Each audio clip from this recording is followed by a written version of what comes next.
Forgotten. Chapter 8. Lucas and his co-pilot remained silent as the Enola Gay soared through the skies, moving away from the mushroom cloud that was still rising, painting the horizon in apocalyptic tones. The atmosphere in the cockpit was stifling. The co-pilot, with trembling hands, repeatedly gazed his palm to his face, trying to hold back the tears that were rolling uncontrollably. "Look at me," Lucas ordered in a dry tone, barely taking his eyes off the controls. The co-pilot, his eyes glassy and his voice cracking, looked up at him. "What have we done, Lucas? Those were children, families, people like you and me." Lucas interrupted him with a sharp gesture. "Look at me," I said. His tone was firm, but there was a trace of harshness in his voice that barely managed to hide his own thoughts. "We are soldiers, following orders. Understand? This is not personal, it's war. Calm down. Mission accomplished. Now wait for these sons of to surrender." The co-pilot looked down, unable to find the words to respond. The mixture of horror and resignation consumed him inside, but he couldn't contradict Lucas, not at that moment. Both men now carried a weight they could never let go of. Returning to base, the Enola Gay landed in deathly silence. The crew descended, their faces pale and their bodies tense, as if they were still in the air. An officer greeted them with a solemn look and a firm military salute. "Gentlemen, you have accomplished one of the most important missions in the history of mankind. Please come with me." Lucas and the co-pilot were led into the base, where a small group of high-ranking officers waited. A general stepped forward with a box in his hands. "Lieutenant Lucas, in recognition of your bravery and determination in accomplishing this crucial mission to end the war, it is an honor for me to award you this medal." Lucas stood still as the general placed the medal on his uniform. His face showed no emotion, but deep down he knew that this moment would remain etched in his memory as the instant he crossed the line between being a soldier and something much harder to define. The co-pilot, standing next to him, could barely contain the trembling in his hands. Lucas glanced at him and murmured, "We did what we had to do. Now let's go home." The words rang with an unbearable weight. They had accomplished their mission, but they both knew that war left scars not only on bodies, but also on souls. Lucas arrived home, dropping his military jacket over the back of a chair. Tiredness gripped him, not from the flight, but from the invisible weight of what he had witnessed and caused. He turned on his radio, searching for something to take his mind off of it. As a soft melody filled the room, he headed to the kitchen. He made coffee and some eggs and toast, eating in silence, savoring each bite as if it were a ritual of normality in a world that was lurching toward chaos. That simple meal seemed to him the most delicious he had had in years. Suddenly, a noise outside his house brought him out of his tranquility. He quickly stood up, grabbed his gun that was resting on the table, and headed for the door with all his senses alert. He looked out the window and scanned the street. Nothing, it was just his imagination. He closed his eyes for a moment and rested his head against the window frame. "Why do I feel like I'm being followed?" he muttered to himself. The question lingered in his mind. Is there guilt? But at the same time, he told himself he felt nothing. He still harbored a deep hatred for the Japanese, a hatred fueled by the horrors of war. Yet there was something else, an emptiness, a restlessness he couldn't quite define. He went back inside and slumped into his chair, the radio continuing to broadcast. Then news broke into the music broadcast, and the announcer, in a solemn tone, announced news from the front. Today, despite the devastating attack on Hiroshima, the Japanese emperor has announced that the war will continue. Japan continues to send platoons of soldiers, and its will to fight remains intact. Lucas felt anger begin to boil inside him. He hit the arm of the chair hard. Damn them! What else do they need to surrender? He gritted his teeth, his renewed hatred fueling his conviction. But there was more than rage. A shadow of hopelessness enveloped him. The sacrifice, the destruction, all of it, for what? So that they would keep fighting? As the announcer's voice continued, Lucas paid attention to a new piece of news. In response to Japan's refusal to surrender, research efforts at the Manhattan Project have not ceased. Under the direction of another group of scientists, led by Oppenheimer, a new weapon is being developed that will exceed the power of the bomb dropped on Hiroshima. Calculations indicate that its kiloton yield will be considerably higher. Lucas leaned forward, his eyes fixed on the radio, as if the announcer's voice could give him some answer or comfort. Another bomb, he muttered, letting the words dissolve into the air. He ran a hand over his face, feeling a mix of exhaustion and resolve. If one bomb wasn't enough, then something bigger would be necessary. But deep within him, one thought nagged at him. Asterisk. How much more can we destroy before we destroy ourselves? Lucas lit a cigarette, inhaled deeply, and exhaled slowly, his gaze lost in the emptiness of his home. The war continued, and with it, the endless cycle of hatred and destruction.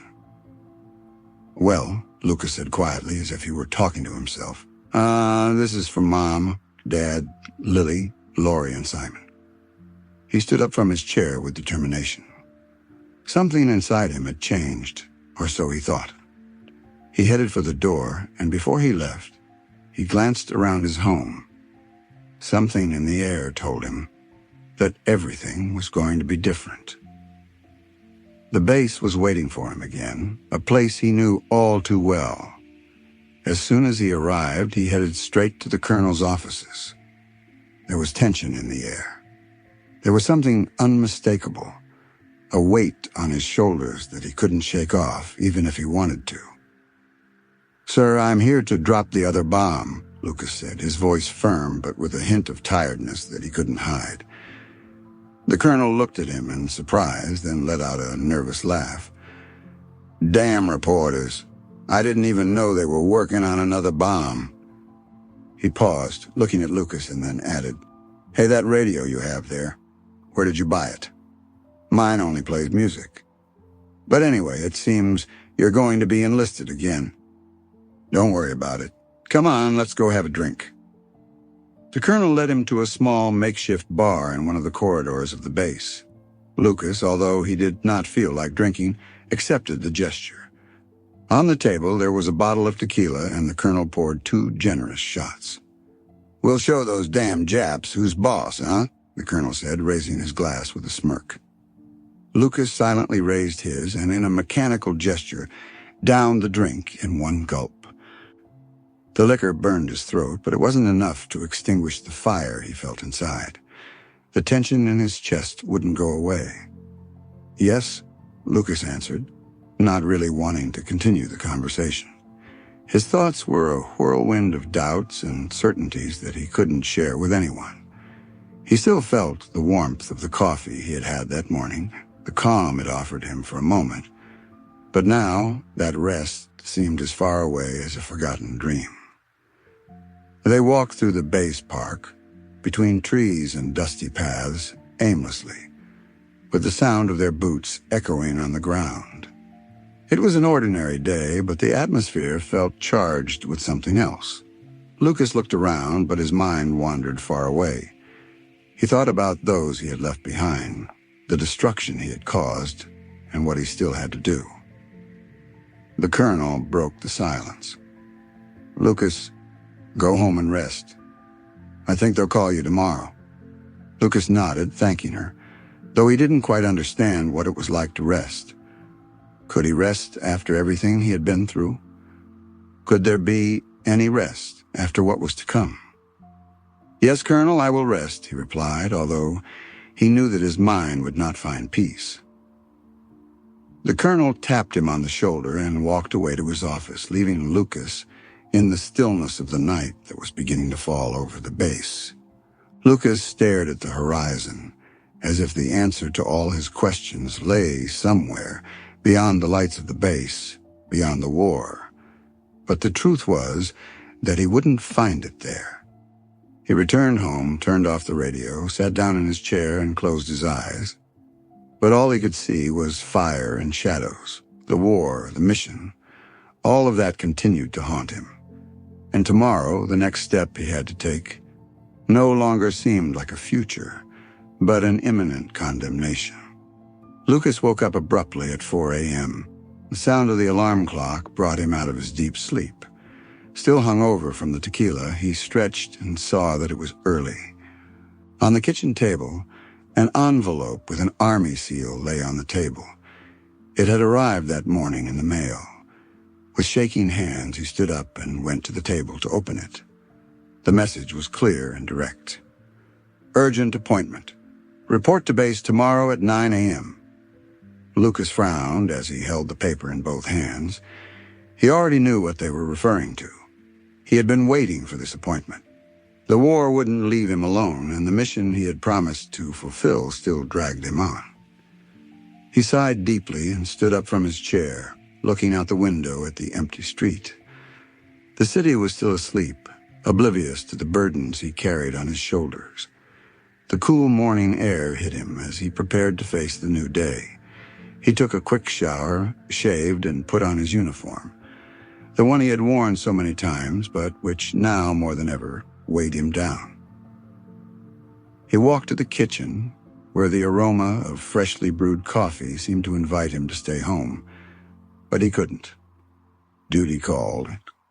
He poured himself a large cup, and as he sipped it slowly, his mind filled with questions. He had already made up his mind. He would be the one to drop the second bomb, the one on Nagasaki. What more could they ask of him?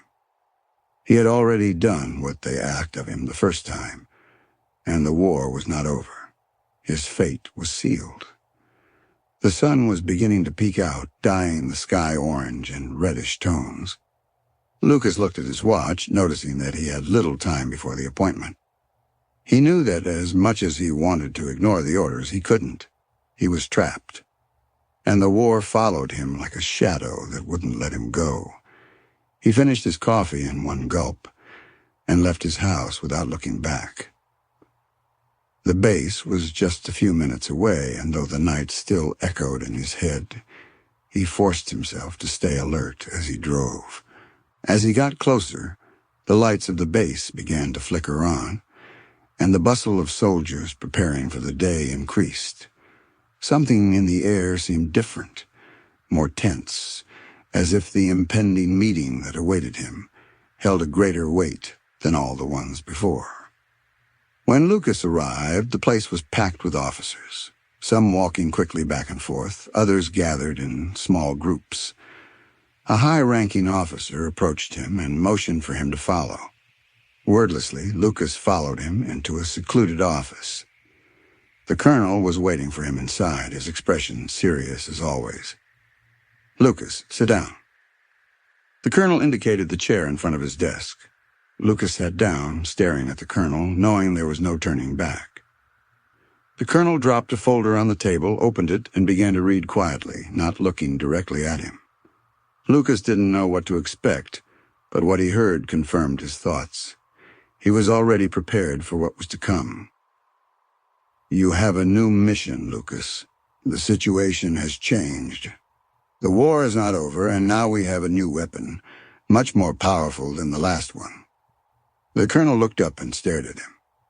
"We need you to be the one in charge of launching it." Lucas swallowed and nodded slowly, not saying another word. He knew there was no other option. He couldn't escape now. The war, that damned war, wouldn't let him live. The new bomb, which hadn't been officially named yet, was going to change everything, and he was going to be the one responsible for launching it. The colonel stood up and walked to a table at the back of the room. From there, he took out a thick folder and placed it in front of Lucas. With a gesture, he indicated for him to open it. "Here are all the details, the objective and the strategy. This new bomb will surpass anything we have done before. This is true revenge." Lucas opened the folder and looked at the documents. The plan was clear, direct, and very similar to what he had done before. But the weight of what was being asked of him, the knowledge that he was going to unleash even greater devastation, made him feel like he was trapped in an endless circle. "I will," he said finally, his voice firmer than ever, even though inside, everything's falling apart. The colonel nodded with satisfaction, as if he already knew what the answer would be. "Good man. The mission is in your hands." He patted him on the shoulder. Lucas stood up and walked out of the office, not looking back at him. He knew that what was coming was going to be much bigger than anything he had done so far. And although he tried to convince himself that he was just following orders, the weight of responsibility was going to stay with him for the rest of his life. The war was not only far from over, now it seemed to be on the verge of reaching its peak of horror. The day arrived with a heaviness in the air that Lucas could not ignore. That day, August 9th, 1945, and despite the routine that fate had imposed on him, something inside him had broken. Oppenheimer arrived at the facility, as always, with his somber face and impassive attitude. But this time there was something different. This mission, was not just another job. The weight of what he was going to do was sinking him into deep despair, but still, duty called him. And there was no turning back. By this time, Lucas was already prepared. He had spent hours in his room, unable to sleep, mentally replaying what he was going to do, the exact sequence of events he was going to unleash. The feeling was the same as when he dropped the bomb on Hiroshima. He knew how things worked. He knew the process, and yet, this time, the fire of war inside him had gone out. He didn't feel the same drive to keep going, the same fervor that had guided him before. He felt only empty resignation. The war had stripped him of everything he once held dear. His friends, his family, his very humanity had vanished amidst the explosions and death he had witnessed. Lucas no longer felt like he had anything to fight for, not even for himself. He was trapped in a cycle he couldn't escape. At the base, Oppenheimer gave him the news directly, without beating around the bush. "Launch is today, Lucas," he said, not looking up from the report he was reading. His voice was firm, as always, but there was something in his eyes that indicated that even he, the man who had seen so much suffering, was beginning to question the purpose of it all. Lucas nodded silently. He had been here before. He already knew what he had to do. The difference this time was that he no longer felt that burning desire to do it, that sense of justification he had felt at the beginning. This time, it was empty. He recalled the day when, with determination, he had dropped the first bomb. Hiroshima had been a turning point in his life, a before and after. But that day, August 9th, as he looked at the shadow of the city of Nagasaki, he could not find a spark of hope in his heart. Oppenheimer approached him. "We need you, Lucas. The world needs this cycle to end." His words, though firm, were aware of the weight he carried on his shoulders. Oppenheimer knew that Lucas was not as willing as before, but there was no time for doubt. The war, with its unstoppable march, left no room for hesitation. Lucas felt emptiness fill his chest as he heard those words. He knew that what had begun could no longer be stopped. He looked at the table in front of him where the map of Nagasaki rested, the final piece of the puzzle in this never-ending conflict. But that piece meant destruction. It meant death. And he, once again, would be the one to make it happen. Preparations for the launch began quietly. The planes were ready, the protocol was already established. But Lucas couldn't stop thinking about his mother's face, the smile of his sister that he never saw again, the life he lost when he agreed to be part of this monstrous cycle of destruction. As he got ready to board the plane, Lucas looked at the horizon, where the sun was beginning to set, dyeing the sky a deep red as if nature itself were foreshadowing what was about to happen. "Are you ready?" one of the base officers asked, bringing him out of his thoughts. Lucas didn't answer right away. His mind was lost, reliving every decision that had led him here, to this moment of absolute horror. Yet he couldn't deny the inevitable. He'd already dropped one bomb, and now he had to drop another. Yes, he replied, his voice empty, almost inaudible. Only the sound of the plane's engine and the bustle of the soldiers preparing for the launch broke the silence in his mind. He boarded the plane and settled into his seat. His hands, once shaking with adrenaline, now held firm, almost as if they didn't belong to him. His gaze focused on the horizon, but there was no beauty there anymore, only a vast expanse of suffering. The plane took off, and as they rose above the clouds, Lucas couldn't help but think of the faces of the people below. Men, women, children, all of them not knowing what awaited them. But there was no turning back. The order had been given. The war was not going to stop because of his doubts. As they arrived at Nagasaki, the city seemed calm, oblivious to the storm that would soon break out. Lucas knew what he had to do. He adjusted the controls, and with a heavy sigh, he prepared to release the deadly cargo. It was a day like any other in the city of Nagasaki. People walked through the streets, oblivious to the fate that awaited them. Some were walking their dogs, others were going to the market, and others were simply strolling along the sidewalks, enjoying the warmth of the day. But everything changed in an instant. The sky lit up with a blinding light. A deafening explosion filled the air. The shock wave arrived immediately, destroying buildings and leveling everything in its path. In the blink of an eye, the landscape changed completely. The streets were filled with dust and debris. The human figures, once so vivid and full of life, disappeared under the force of the explosion. The first to fall were those closest to the epicenter. The scorching heat melted the skin of those exposed to the radiation. Flesh slid from bones like melted wax. Buildings collapsed, sweeping away bodies and leaving only smoldering remains. A young man walking his dogs in the park barely had time to react. The radiation hit him before he could seek shelter. His skin peeled off in large chunks, exposing his bones and muscles. The dogs, once happy and playful, scattered among the rubble, seeking shelter amid the chaos. A few blocks away, an old man walked down the street, his steps slow and calm as they did every morning. The explosion hit him without warning, and his fragile, aged body disintegrated into a cloud of dust and ashes. What had once been a man with a life, a family, and memories no longer existed. Only the memory of his passing through the streets remained, devastated by the power of a nuclear explosion. In another corner of the city, a mother was breastfeeding her baby when suddenly a strange noise came from the distance.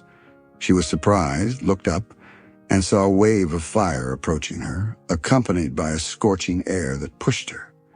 The wind dragged her along, and the woman, still holding her baby in her arms, screamed as she continued to breastfeed. Her desperate cry was lost in the roar of destruction. The woman walked like a zombie, immersed in an endless nightmare. The reality was that she was already dead. Death came so quickly and so unexpectedly that she did not even see her fate. The scream she emitted was an empty echo, an instinctive reaction of a body that still believed itself to be alive, when in fact it was no longer. The hot air disintegrated her little by little, and all that remained was a vague shadow of her figure, walking aimlessly without consciousness towards its own disappearance. The people who remained alive, even those who were a considerable distance away, soon fell as well. Radiation burned their skin, their eyes disintegrated, and blood began to pour from their bodies as if they were broken dolls. Screams could be heard, but they were quickly drowned out by the deafening roar of the explosion. In the hours that followed, the few survivors tried to find shelter, but the very air was poisoned. Food and water were contaminated, and wounds soon became fatal. People wandered, disoriented, searching for help that would never come. The damage was not just physical. The soul of the city, its people, its culture, its history, everything was erased in an instant. The memories of those who perished vanished like dust in the wind. Nagasaki, a vibrant city full of life, became a shadow of what it once was. The survivors carried the memory of that day for the rest of their lives. Humanity would never forget the cost of that decision, nor the horrors it caused. Lucas, along with his co-pilot, flew in a deep silence, the weight of the mission hanging over them like a layer of lead. The co-pilot, colder than Lucas himself, had not said a word during the entire flight. His face was an expressionless mask, a facade of control that seemed oblivious to the magnitude of what they had just done. While Lucas tried to process what had happened, he somehow felt the need to seek some kind of comfort or answer. "Well," Lucas said, his voice barely above a whisper, "mission accomplished. May God forgive us." The confession hung in the air, directionless, more like a prayer seeking forgiveness. The co-pilot showed no reaction. In fact, he didn't even seem to move. Then finally he looked at him, his eyes empty, and said, "God doesn't forgive if he hadn't forgiven them." His tone was so direct that Lucas couldn't help but stare at him, confused and bewildered by the coldness of the response. How could anyone say something so distant after something so devastating? "Well, fine," Lucas replied, taking a deep breath. "Let's head back to base." The trip back was long, and silence continued to envelop the cabin. Both men seemed to be caught up in their own thoughts, oblivious to the tumult that would break out in the future. When they finally arrived at the base, the scene was completely different. They were greeted with cheers and applause. Celebration seemed out of place, as if what they had just done was yet another victory in a war that was already filled with horrors. But there they were, being cheered for what they had just accomplished. Lucas couldn't feel like he was part of that celebration. The price of the mission was etched in his mind, and the faces of the people in the cities he and his co-pilot had left behind would follow him forever. The applause from the base couldn't erase the doubt that was beginning to grow in his chest. Oppenheimer was at the military base to greet them when Lucas and his co-pilot landed. With a serious expression, he extended his hand first to Lucas, then to the co-pilot, in a gesture of recognition for what they had just done. "Good job, boys," he said in a serious tone. "And thank you for your service." Lucas noticed that although Oppenheimer's words were of gratitude, his gaze did not reflect any special emotion. He was a man who had lived too long for celebrations. His participation in the creation of the atomic bomb had marked a before and after in his life. Time passed quickly after that encounter. The war in the Pacific was not long in coming to an end. On August 15, 1945, Japan announced its surrender to the United States, thus ending a conflict that had lasted almost 4 years and had left a deep mark on the world. The news was greeted with cheers and celebrations around the world, but for Lucas and his co-pilot, victory brought with it neither a sense of relief nor glory. Although the war was over, they knew the cost had been greater than any military victory could justify. The images of Hiroshima and Nagasaki, the screams and the destruction, would remain etched in their minds, and despite Japan's surrender, there was no way to erase what they had done. The men and women celebrating victory at the base did not share the same weight that Lucas felt on his shoulders. So, while the nation celebrated the end of the war, Lucas and his co-pilot continued on, each dealing in their own way with the emptiness left by the devastation. In the days that followed, the military base filled with new orders, protocols, and lives that would go on. But deep down, Lucas knew that history would never forget the names of those who, like him, had carried the weight of a decision that changed the course of humanity.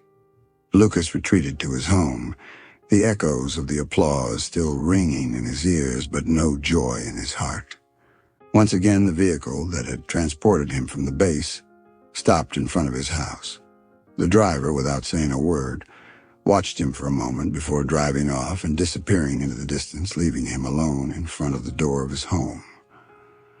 He entered slowly, closed the door behind him, and leaned against it. The air in the house was heavy, almost dense. He took a cup of coffee, trying to calm himself, but his hands trembled involuntarily. The pot of coffee was warm, but Lucas didn't feel hot.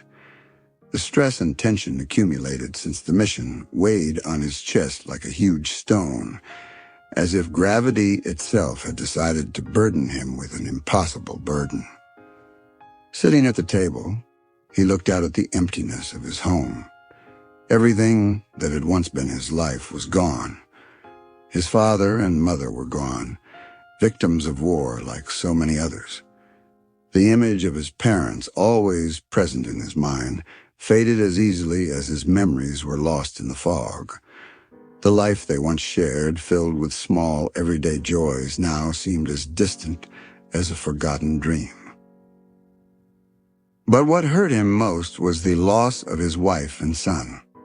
They, who had waited for him fondly for so long, were now just memories of what could have been. A Japanese man, a stranger to him, had taken their lives with a brutality Lucas could not even imagine. The pain pierced him again, like a dagger he could not remove from his chest. His sister, the last of his family left, no longer lived with him. She had been taken far away to a place where Lucas could not reach her or even hear from her. The country, torn apart by conflict, had separated them. The physical distance between them became an emotional abyss that seemed to have no end. His aunts had taken her in, but Lucas felt like he would never see her the same way again. Somewhere in the back of his mind, the idea that they would never be a family again seemed as real as the emptiness that now surrounded him. Lucas put down his coffee cup. The sound of the spoon touching the edge of the glass broke the silence of the empty house. In his mind, images of Hiroshima, his family, and the mission intertwined in a dark and disturbing dance. In the quiet of his home, far from the war, the real conflict still continued to resonate, the one he carried in his soul. Lucas slowly began to descend into an abyss of depression. Loneliness enveloped him like a heavy, relentless blanket. The death of his parents, torn from his life by the war, was an open wound that never healed. But what truly consumed him was the absence of his wife and son. He had lost not only the people he loved most, but also any reason to keep going. Every day he woke up feeling like a part of himself was trapped in the shadows of his mind. His wife's screams, his son's laughter, images of a warm, lively home became ghosts that followed him everywhere. The missions in Hiroshima and Nagasaki weighed on his shoulders like chains. Every night, the explosions echoed in his dreams, accompanied by the faces of victims he had never met. Children disintegrated by the heat. Women turned into shadows against the walls. Men burned alive in the streets. These images invaded him mercilessly.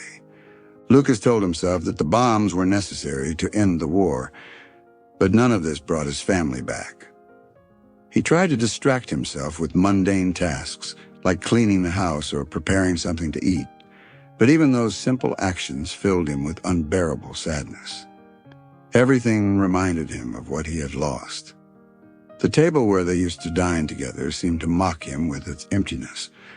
His son's toys, still stored in a corner, made him break down at the sight of them. His life had become a perpetual echo of what once was. Lucas isolated himself from the world. He barely spoke to anyone and avoided his few friends. His health began to deteriorate. He barely ate, and the nights were endless, filled with insomnia and nightmares. The idea that he himself was responsible for so much destruction ate away at him inside. The bombs he dropped not only destroyed 2 cities, but also his soul. Guilt became a persistent voice that accused him in every corner of his mind. Asterisk. What was the point of all this? The house, once a home filled with life, was now just a refuge of sadness and regret. Days passed, but for Lucas, time no longer had meaning. Depression had turned him into a shadow of what he once was, trapped in a prison built of his own memories and guilt. In an attempt to escape his torment, he began to write. He filled notebooks with thoughts, confessions, and memories, hoping that the weight of his words could set him free. But even in writing, the anguish persisted. Every word he put to paper seemed to scream at him that his pain had no end. Lucas knew that the war had taken everything from him, but what hurt more was that the decisions he made in the name of peace only deepened his tragedy. Now every day was a battle he fought, alone against himself, a fight he didn't know if he could ever win. Time continued its relentless march, and for the next 2 years, Lucas remained trapped in deep mourning. His home had become a gloomy place, where the shadows of the past enveloped him in every corner. He barely ate, and his body reflected the abandonment he had suffered. He did not bathe. He did not speak to anyone, and his existence was reduced to surviving one more day, hoping that the pain would subside, even if only a little. But that relief never came. After some time, something inside him began to change. Perhaps not hope, but a desire to break away from the suffocating routine. One morning, after much hesitation, he decided to get up, take a bath, and face the outside world. The warm water ran over his skin like a balm that woke him from his lethargy. He shaved off his unkempt beard and, wearing clean clothes he hadn't worn for a while, left the house. He walked through the neighborhood with unsteady steps. Everything seemed strange to him, as if he no longer belonged there. The laughter of children playing in the street, the sound of cars and conversations on the sidewalks made him feel like a spectator in a life that was no longer his own. Finally, he arrived at a small coffee shop that he had seen many times from the window of his house. The door made a soft clink when he pushed it.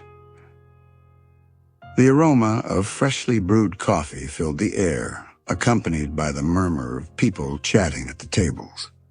Lucas sat in a corner away from prying eyes and waited. A young woman approached with a warm smile that contrasted with his inner world.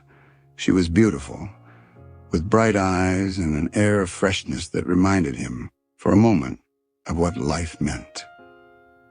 "What are you going to order?" she asked, her voice soft and startling, breaking him out of his thoughts. "A bagel and a coffee, please," Lucas replied, barely looking up. The girl nodded and left. Lucas watched her as she prepared his order, her hair pulled back, and her energy so different from his own. He couldn't help but think about how much the war had taken from him. When she returned with his order, he simply thanked her in a low voice, not knowing how to hold a conversation. He stayed a few more minutes, savoring the bitter coffee and the bagel, which tasted more like memories than food.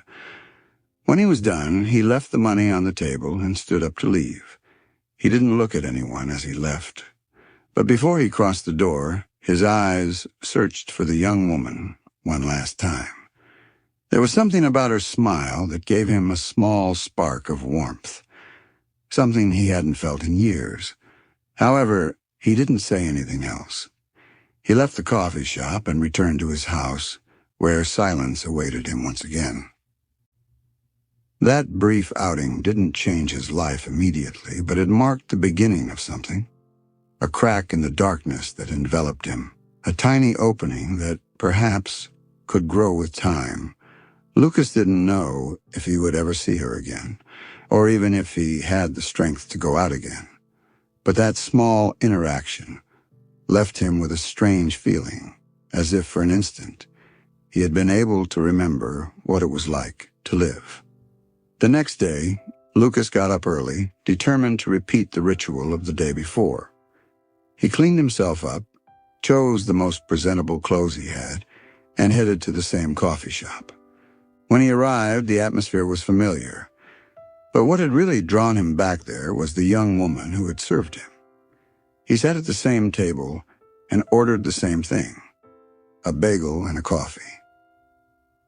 As I waited, I couldn't take my eyes off the girl. I watched her move gracefully, serving other customers, always with a warm smile. Finally, she approached with the coffee pot in her hand.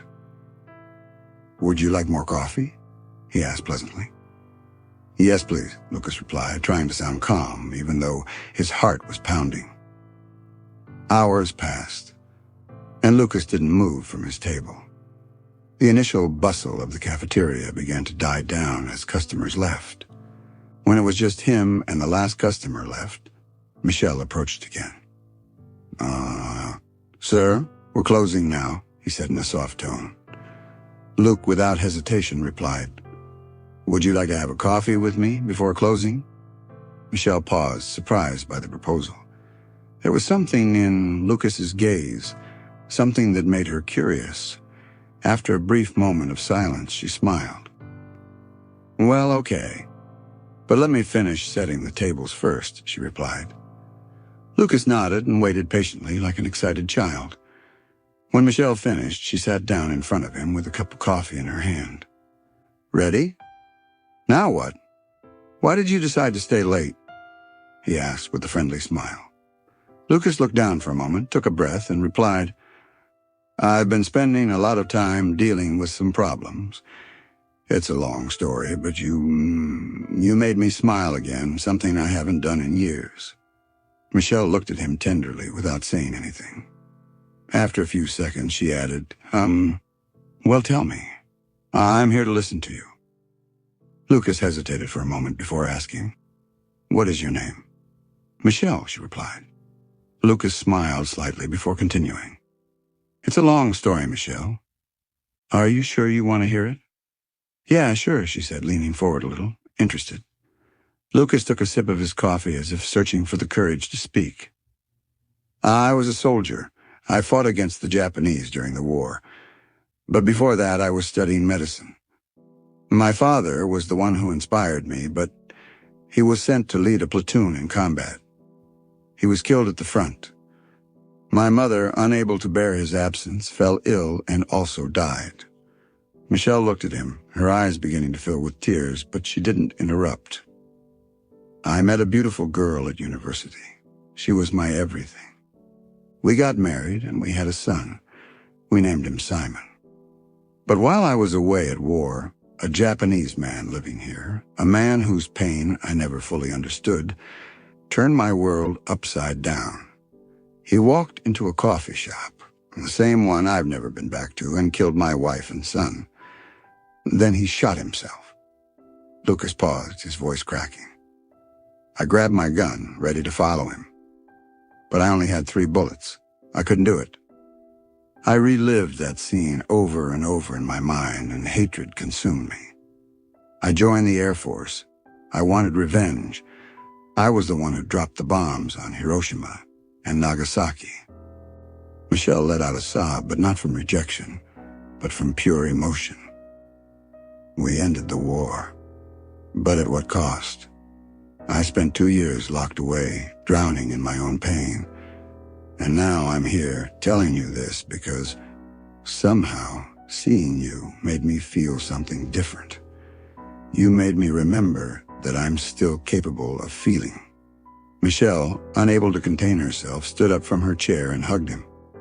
Lucas stood still, surprised, but then closed his eyes and hugged her back.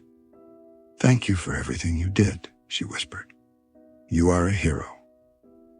"I don't feel that way," Lucas replied, his voice breaking. "I killed so many people."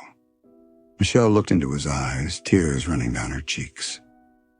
"My brother also died in the war. I understand what war takes away from people." The conversation continued for hours until the clock struck midnight. "It's late," Lucas said, looking out the window. "Do you want to ride home? It's not safe for you to be out here alone."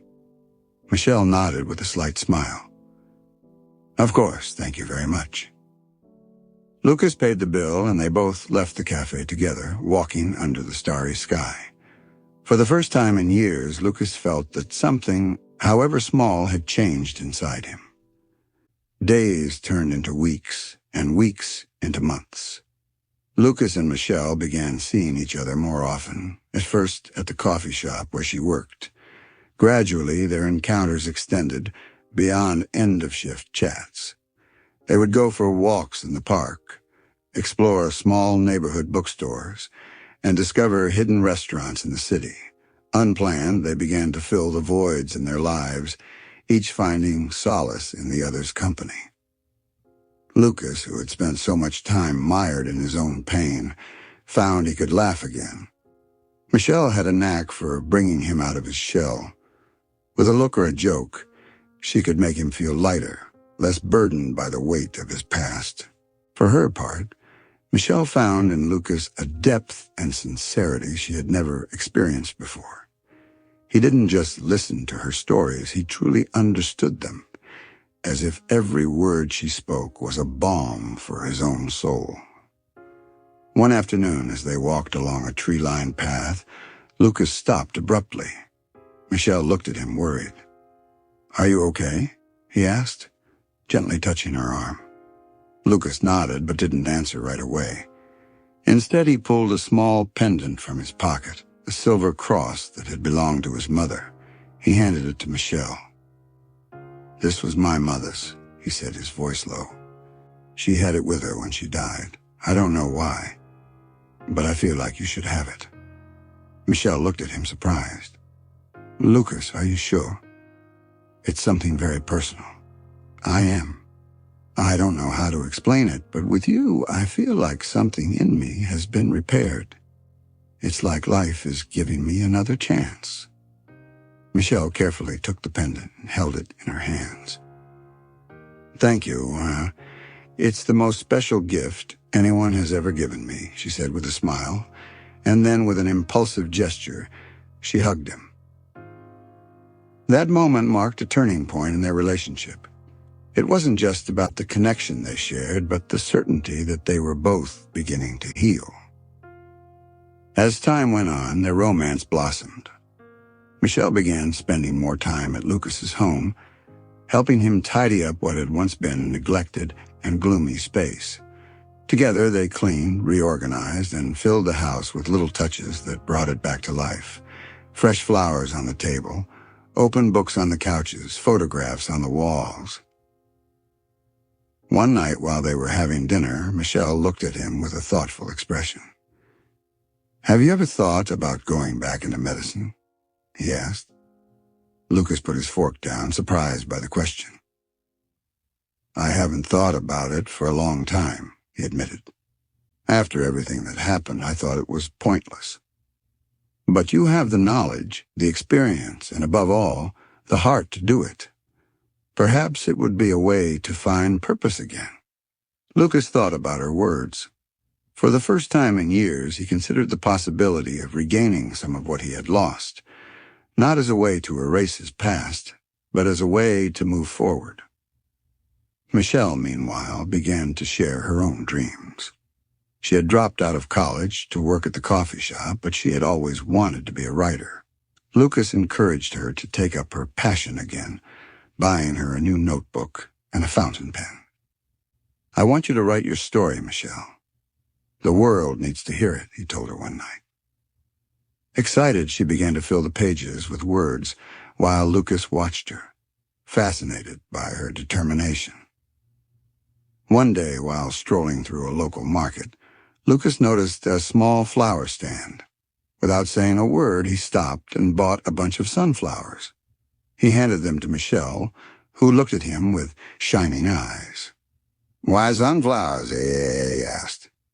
"Because they always look towards the sun, even on the darkest days. You are like that to me, Michelle." She smiled, touched by his gesture, and in that moment she knew that what they had was not just a passing romance.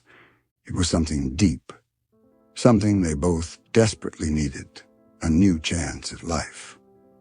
Lucas and Michelle's relationship wasn't perfect.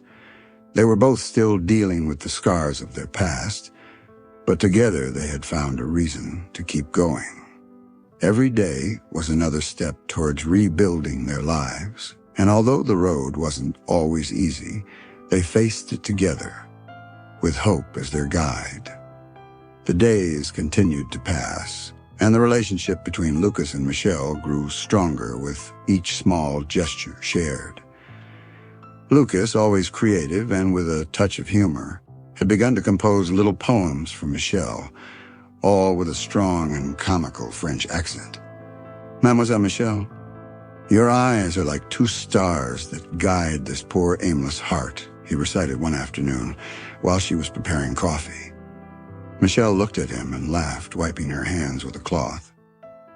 "Really, Lucas? 2 stars? I don't know if you're making me fall in love or just trying to make me laugh." "A bit of both, chérie," he replied, giving an exaggerated bow. Michelle couldn't help but laugh at his spontaneity. It was in those moments, so simple and natural, that she realized how much she loved him. Time passed, and although progress in their relationship was slow, typical of an era in which public displays of affection were less common, each step was significant. Their first kiss had been a monumental event for both of them. It had happened one night as they walked to Michelle's house after sharing a simple dinner at the small restaurant where Lucas had begun to regain his zest for life. "Your ankles are beautiful," Lucas said suddenly, breaking the silence with a playful smile. Michelle stopped dead and looked at him, pretending to be shocked. "My ankles? Lucas, you are so bold. Since when have you been staring at them?" she asked, bringing her hands to her waist in a theatrical gesture. "I'm sorry, mademoiselle, I didn't mean to make you uncomfortable." "It was just an artistic remark," he replied, raising his hands in a sign of innocence. Michelle watched him for a moment, trying to keep a straight face, but she couldn't help but smile. She leaned towards him and, without warning, planted a kiss on his lips. It was brief, but enough to render Lucas speechless. "So that was because of my ankles?" he joked, still surprised. "No, it's because I love you," she replied, and they continued walking together, laughing along the way. From that moment on, kisses became part of their routine, although they continued to be something they both treated with the delicacy of those who know that the most valuable thing is not what is given, but how it is given. Each kiss, each hug, was a confirmation that they were building something real. One night, while walking back from seeing a local play, Michelle took Lucas's hand. "You know, sometimes I think this is the best chapter of my life," she said, looking at the stars. Lucas smiled and squeezed her hand gently. "What about the chapters that come after?" he asked. Michelle looked at him, her eyes shining in the moonlight. "Well, we'll have to write those together." Lucas, touched by her words, stopped. He turned to her and, with all the seriousness he could muster, said, "Michelle, I promise that every day with you will be a verse of a poem we haven't finished writing yet." She laughed, moved and amused at the same time, and kissed him. In those moments, under the night sky, it seemed like nothing could break the little world they had created together. But life, as always, had its own plans, and the love they were building would soon be tested in ways neither of them expected.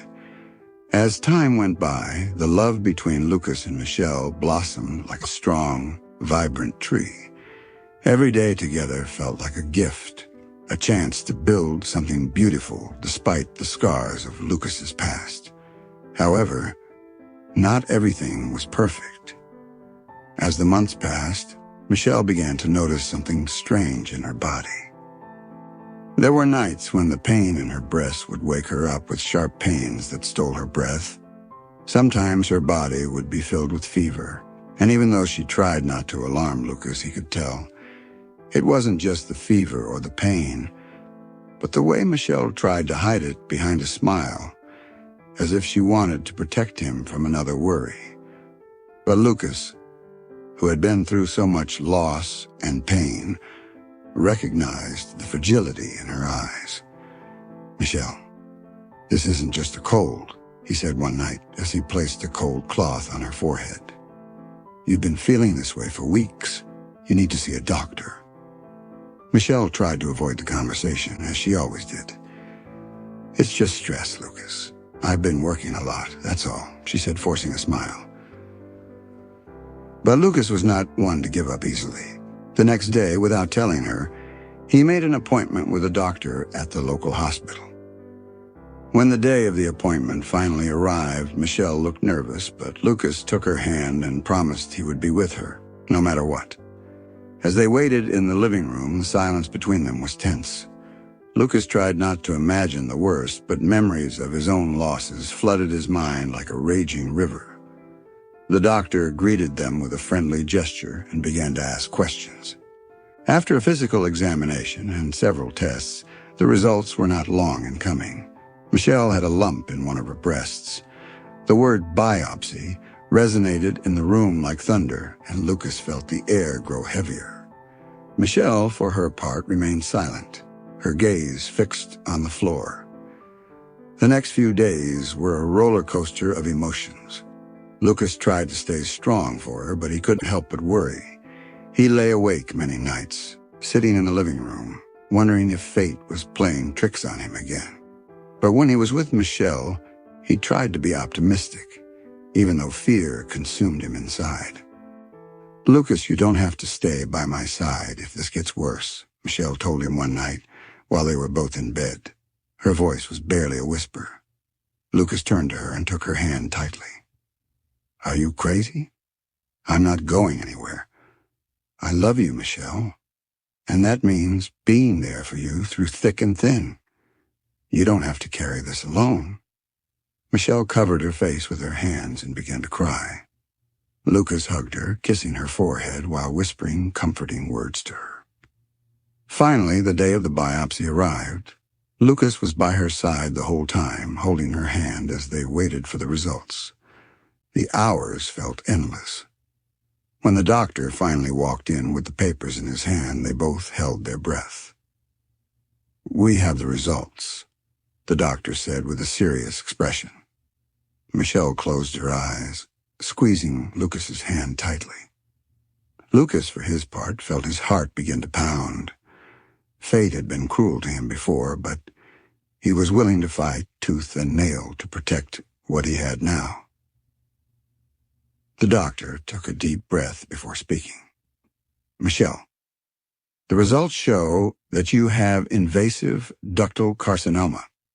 It's a form of breast cancer." Michelle felt the world stop. Her mind went blank, and for a moment, the doctor's words seemed like a distant echo. Lucas, sitting next to her, squeezed her hand so hard that her skin turned red, as if he were trying to transmit all the strength he had to her. "Is it serious?" Lucas asked, his tone a mixture of fear and determination. The doctor nodded gently. "It is treatable, but it requires immediate action.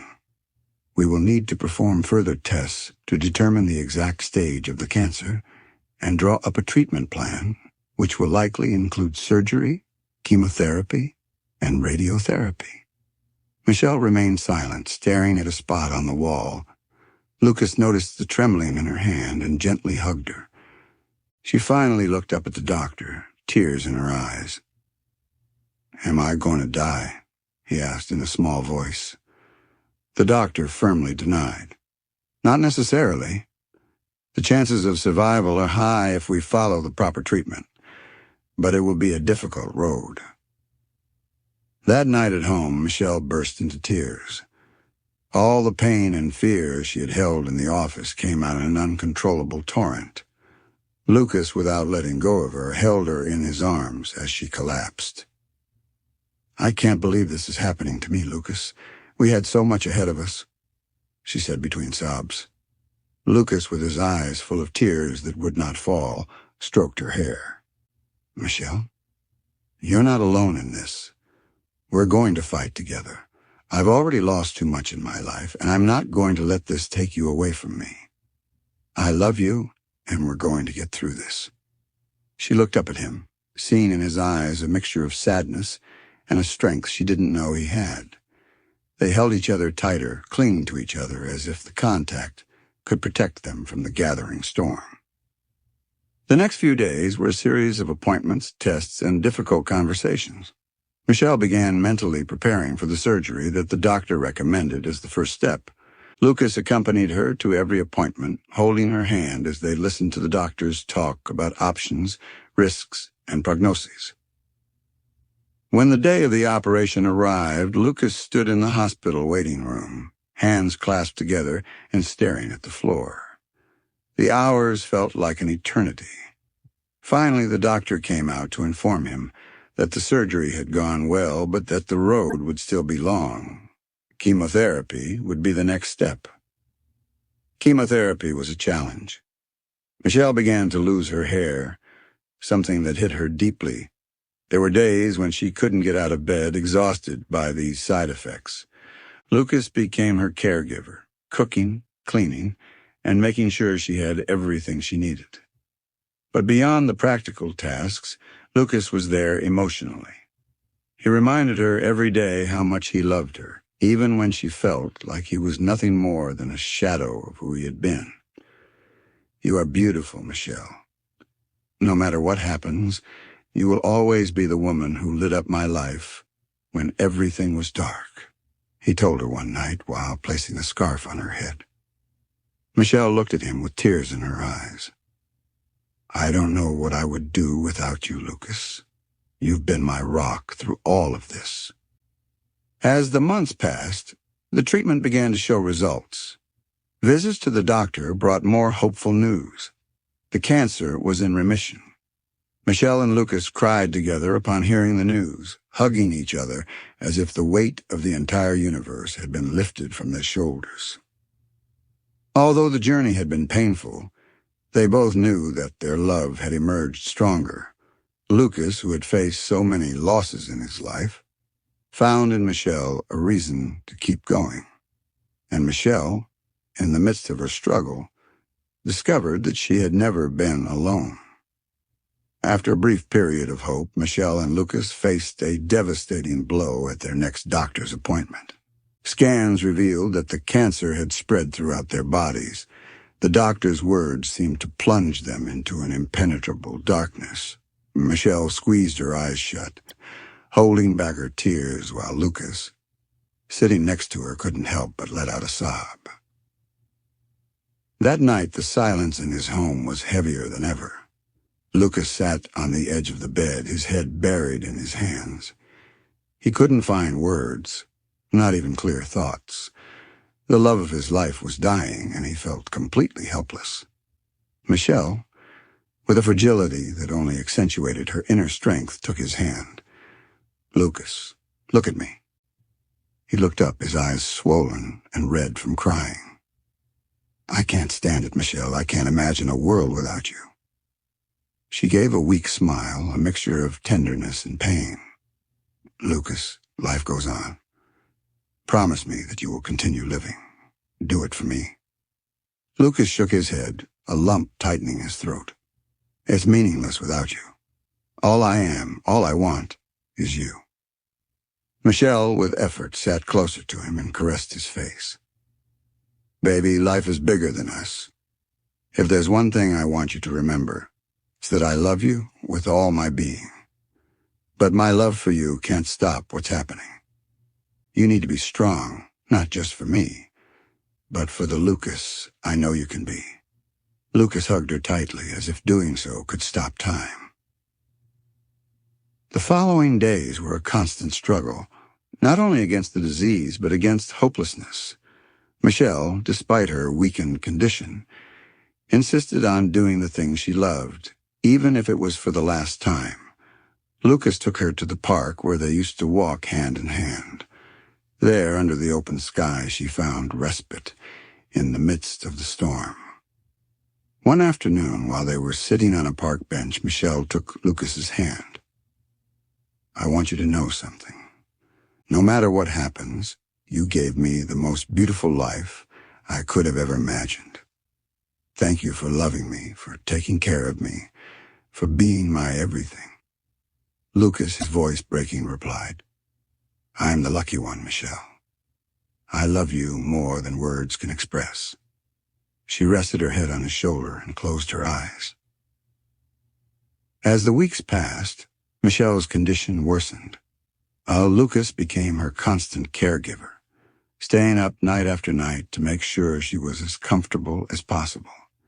Even though his heart broke a little more each day, he didn't stop telling her how much he loved her. On one of those nights, Michelle, in a weak voice, whispered, Lucas, when I'm gone, I want you to find a reason to keep going. Promise me you won't give up. Lucas, fighting back tears, replied, I don't want to imagine that day, but if that's what you want, I promise I'll try to live for you.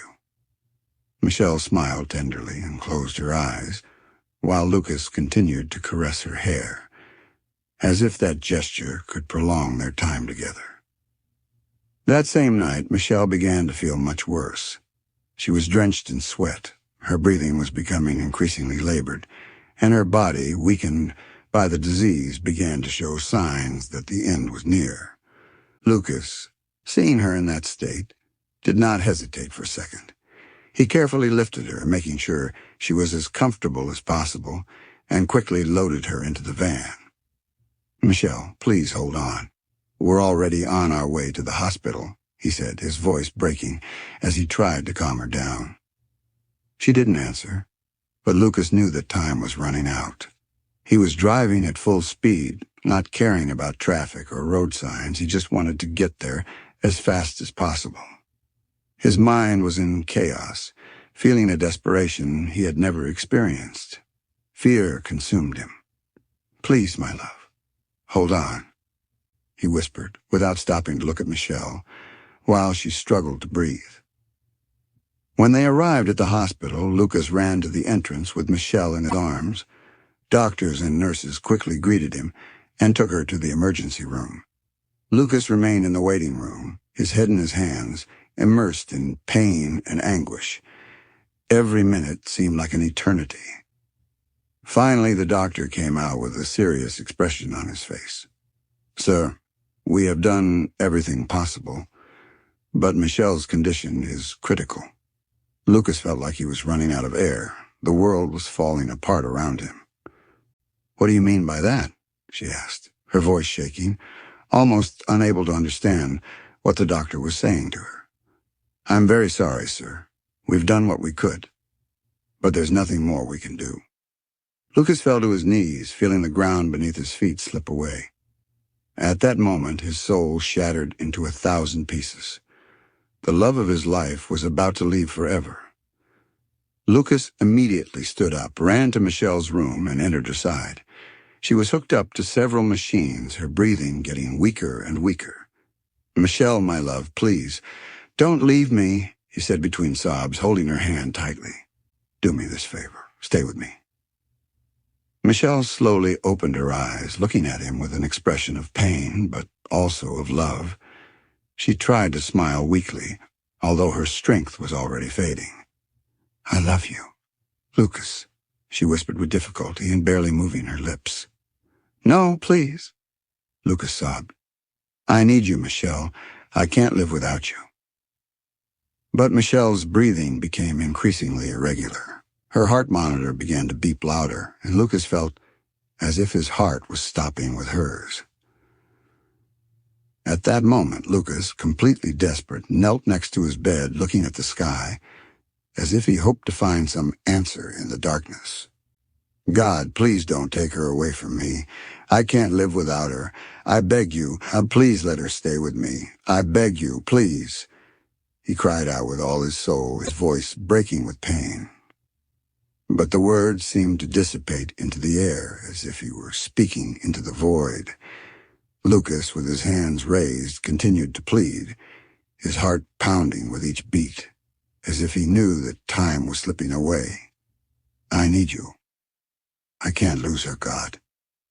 Not like this, not now, he whispered, looking at Michelle's face, which was slowly fading away. But the sound of the monitor began to become more persistent.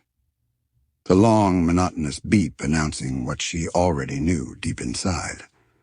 Michelle said goodbye with one last smile, her eyes looking lovingly at Lucas, before closing her eyes for good. I love you. Always. Michelle said one last time, almost breathless. Lucas, with tears falling down his face, hugged her once again. I promise I will never forget you, he said while his soul broke into 1,000 pieces. With the monitor beeping long and steady, Michelle closed her eyes forever. Lucas stood there, staring at her face, unable to comprehend what had just happened. She was gone. The love of his life was gone, leaving him with a deep emptiness, a pain he would not know how to heal. In the silence of the hospital, Lucas embraced Michelle's memory, not knowing how to move forward. Lucas stood alone in the waiting room, his head drooping in his hands, feeling the weight of the world settle on his shoulders. Everything he knew, everything he loved, was gone. The beeping sound of the monitor in his mind was an echo that would never go away. In the stillness of that empty room, Michelle's image remained vivid in his mind, but her body was no longer there. The doctors and nurses glanced at him out of the corner of their eyes, as if they feared that his pain might drag them down as well, but there was no comfort for a man who had lost what he loved most in life. A few minutes later, the men in charge of preparing the body for the wake arrived. Lucas watched them in silence, without moving, without any reaction. Coldness had invaded his being, and the feeling of emptiness had left him completely oblivious to what was happening around him. The men in charge of preparing Michelle's body spoke quietly among themselves, but Lucas could not hear what they were saying. His eyes were only focused on the motionless figure of his beloved, her pale face, the one who had once been his life partner. He didn't want to look away, as if by not looking away she might come back.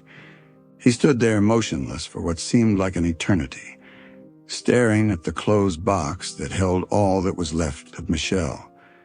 He tried to speak, to say something, but the words died in his throat.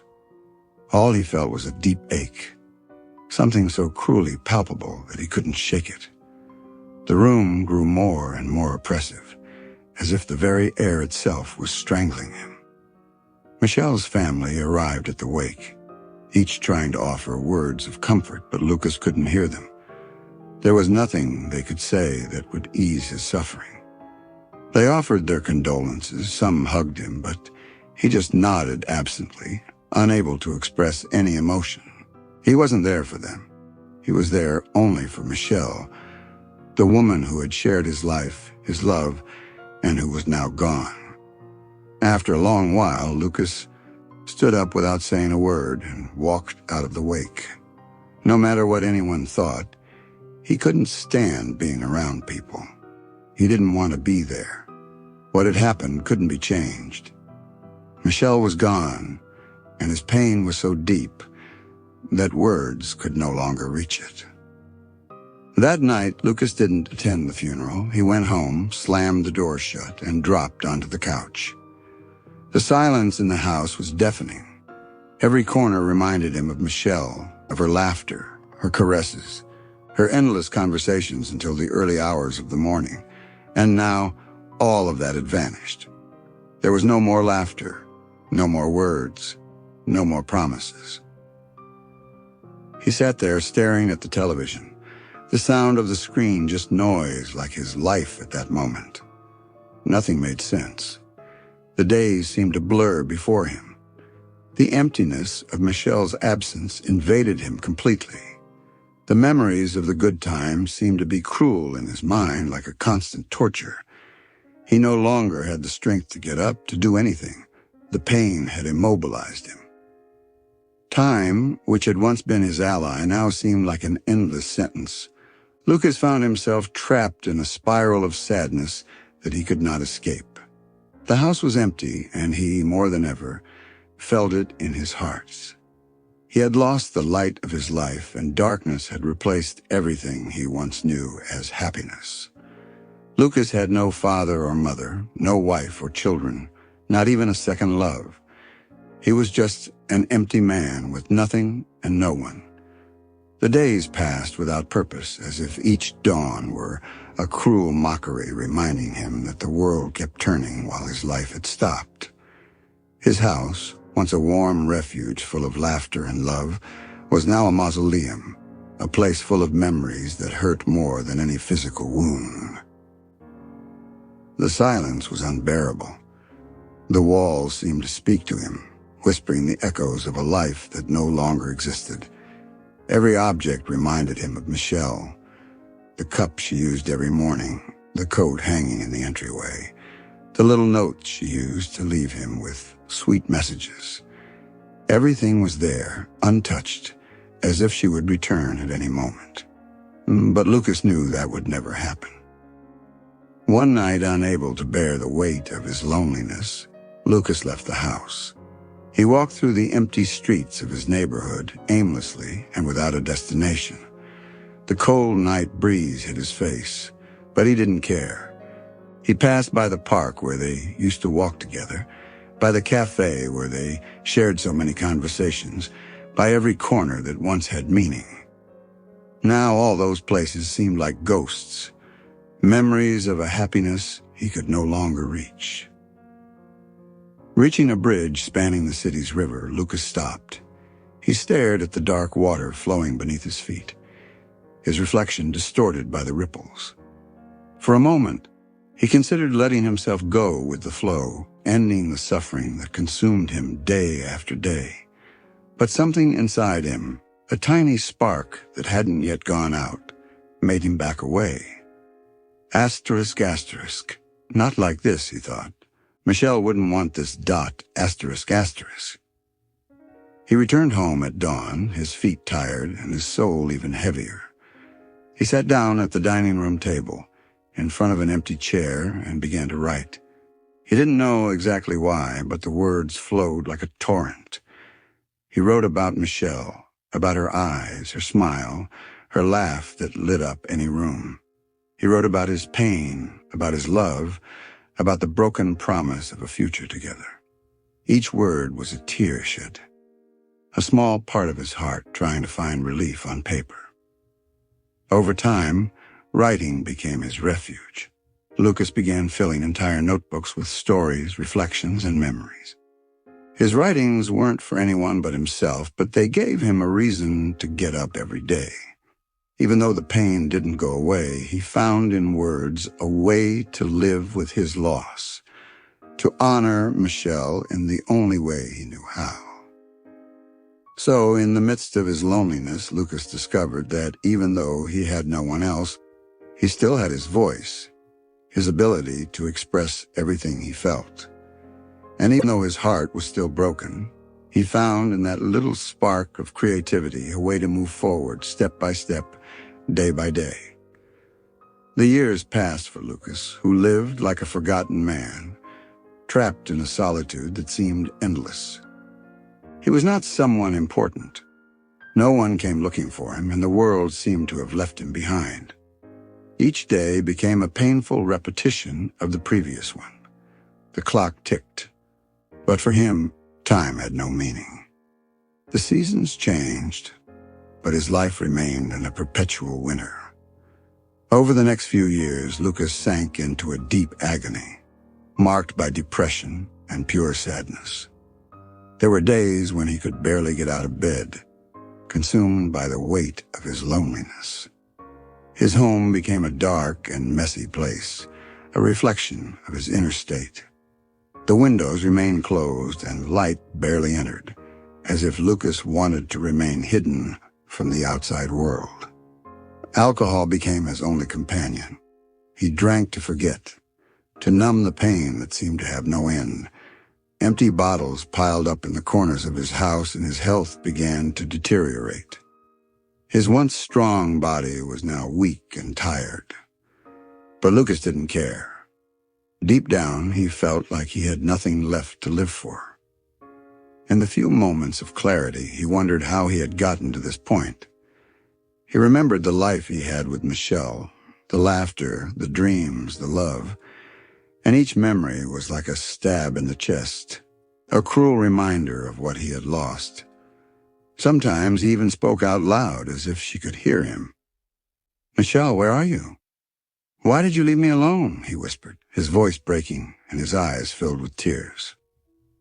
The town where he lived barely noticed him. He was just that strange, lonely man who rarely left his house. The few neighbors who saw him avoided exchanging words with him, uncomfortable with his unkempt appearance and gloomy attitude. To them, Lucas was a shadow, an echo of someone he once was. But within that darkness, a spark still fought to stay alight. On the less dark days, Lucas would write again. Although his texts were now filled with pain and hopelessness, they were his only connection to the world, his only way of shouting into the void that he was still there, that he still existed. One night, while he was writing in a worn notebook, something inside him changed. Maybe it was the sound of the wind hitting the windows, or perhaps the loneliness had finally reached an unbearable point. Lucas put down his pen and looked in the mirror for the first time in years. What he saw was an unrecognizable man, but in that reflection, he also saw a glimmer of possibility. "I can't go on like this. I can't let this be my life," she murmured, her voice shaky but determined. That small spark, though weak, was enough to make him question his existence. Lucas knew it wouldn't be easy, but at that moment, he decided to try to find a reason to keep living. Even though he had no answers, even though the pain was still there, he took the first step out of the darkness that consumed him.